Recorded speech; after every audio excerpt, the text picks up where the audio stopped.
Hai teman-teman, selamat datang di channel Cobo Tutorial. Kali ini saya akan membagikan bagaimana sih cara mencari produk hanya dengan fotonya.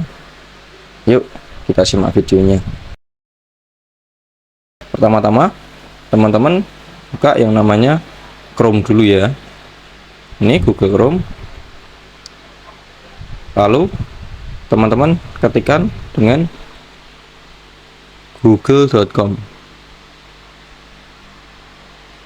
Nah, setelah muncul tampilan seperti ini, teman-teman pilih yang gambar kamera ini.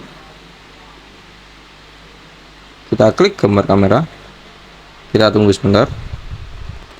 Nah, lalu teman-teman bisa masukkan foto produk mana yang akan dicari. Ini saya beri contoh yang gambar anak kecil ini ya teman-teman.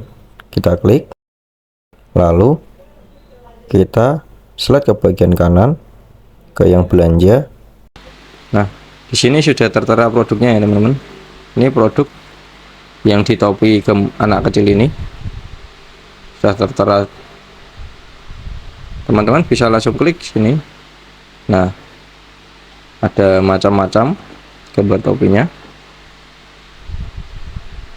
Oke, sekian tutorial dari saya, semoga membantu.